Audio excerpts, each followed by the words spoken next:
Dear student बच्चों, चलिए आज हम लोग पाठ 14 श्री कृष्ण पाठ का अनुवाद करते हैं। चतुर्दशः पाठः, पाठ 14 श्री कृष्ण भगवान के बारे में आप सभी लोगों को पता होगा। इसके बारे में बताने की तो ज़रूरत है नहीं कि उनका जन्म कहाँ हुआ था, मथुरा में। लेकिन उन्हें पाला पोसा कहाँ गया था? उन्हें पाला पोसा गोकुल में गया था, नंद बाबा और यशोदा माँ के आंगन में। चलिए अब हम आगे अपने पाठ पर आते हैं। यदा यदा हि धर्मस्य हानि भवति अधर्मस्य उत्थानं भवति तदा तदा सर्वव्यापकः परमात्मा अस्मिन् भूमौ अवतारं गृहीत्वा साधूनां रक्षणं दुष्टानां च विनाश करोति। यदा यदा जब जब ही धरती पर दुष्टों धर्म की हानि होती है और अधर्म की बढ़ोतरी होती है, तब तब सर्वव्यापक ईश्वर इस भूमि पर अवतार लेकर के अस्मिन भूमो इस भूमि पर अवतार लेकर सज्जनों की रक्षा और दुष्टों का विनाश करते हैं। सज्जनों की और साधुओं की रक्षा करते हैं और दुष्टों का विनाश करते हैं।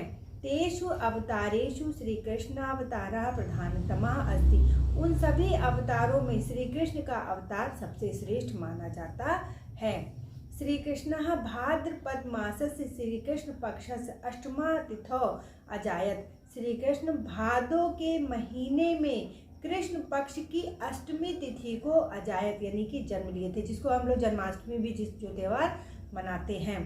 श्री कृष्णस्य जन्म मथुरा नगरे तस्य मातुलस्य कंसस्य कारागारे अभवत। श्री कृष्ण का जन्म मथुरा नगरी में तस्य उनके मामा कंस के बंदी गृह, कारागार यानी कि बंदी गृह या जेल में हुआ था।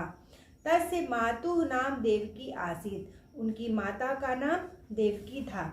वासुदेवः तस्य पिता आसीत और उनके पिता का नाम वासुदेव था। वासुदेवः तस्य पिता आसीत, वासुदेव उनके पिता थे।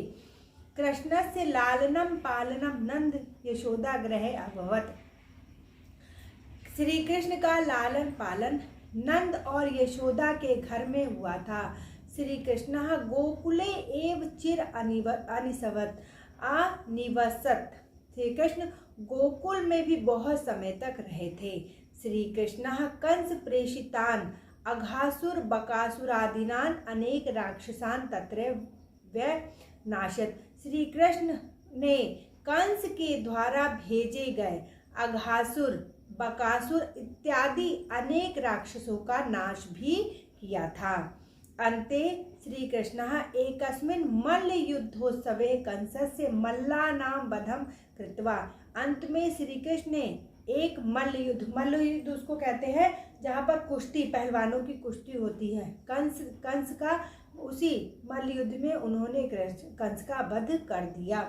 केशेषु गृहीत्वा, कंस के पहलवानों को मारकर।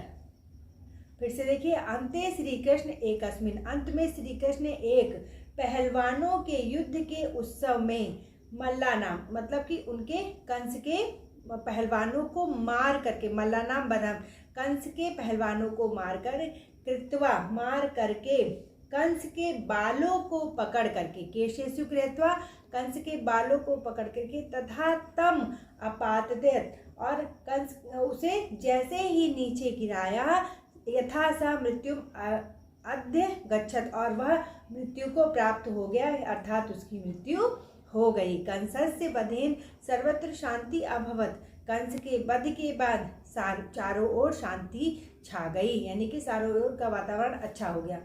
महाभारतस्य युद्धे श्री कृष्ण पांडवानां न्यायोचित पक्षम समर्थितान। महाभारत के युद्ध में भी श्री कृष्ण ने पांडवों का न्यायपूर्वक पक्ष का समर्थन किया। महाभारतस्य युद्धे श्री कृष्ण अर्जुनाय गीतायाम उपदेशम अपच्छत। महाभारत के युद्ध में श्री कृष्ण ने अर्जुन को गीता का उपदेश भी दिया था। श्री कृष्ण अर्जुनम उपादिशत यत। श्री कृष्ण ने अर्जुन को उपदेश देते हुए कहा था, स एव श्रेष्ठा मनुष्य अस्ति, जो इस धरती पर श्रेष्ठ मनुष्य है, यह कर्तव्य पालनाय प्राणनपि त्यजति, वह अपने कर्तव्य का पालन करते हुए अपने प्राणों को भी त्याग देता है। कर्तव्याच्च विमुखा न भवति, इसलिए अपने कर्तव्य से कभी भी पीछे नहीं हटना चाहिए। धर्मस्य रक्षणम क्षत्रियस्य परम कर्तव्यमस्ति, धर्म की रक्षा करना क्षत्रियों का परम कर्तव्य भी है। अतः युद्धाय उद्धत भव, अतः तुम युद्ध के लिए उठो और युद्ध करो। श्री कृष्णस्य उपदेशः अद्यापि गीता इति नाम के ग्रंथे संकलिता अस्ति, श्री कृष्ण का उपदेश गीता नाम के उपदेश में भी संकलित है, गीता नाम के ग्रंथ के में भी संकलित है। इसको पढ़ा भी जा सकता है, बहुत अच्छा सा ये गीता का बुक है बच्चों। जब भी आपको टाइम मिले तो इसको पढ़ने की कोशिश करिएगा। संस्कृत में श्लोक है, हिंदी में उसका अर्थ दिया हुआ है। अयम ग्रंथा सर्वे समादृता धर्म ग्रंथा अस्ति, यह ग्रंथ सभी धर्मों के धर्म ग्रंथ के रूप में भी माना जाता है। श्री कृष्णस्य इदम विविध रूपकाम व्यक्तित्वम विलोकयन एव भगवान व्यासा उद्घोषयत, श्री कृष्ण के इस अनेक रूपों वाले व्यक्ति को देखकर ही भगवान व्यास ने कहा था। श्री कृष्ण के इस विविध रूप के, श्री कृष्ण के भगवान अनेक रूपों के व्यक्तित्व को देख करके ही भगवान व्यास ने कहा था, श्री कृष्ण अस्तु भगवान स्वयं, श्री कृष्ण तो स्वयं में ही भगवान है, अतः उन्होंने धर्म की रक्षा सदैव की है। तो स्टूडेंट्स, ये पाठ 14 का अनुवाद आज समाप्त हो जाता है। आप लोग इसका शब्द अर्थ लिखिएगा, क्वेश्चन आंसर मैं सेंड कर दूंगी। Okay, thank you.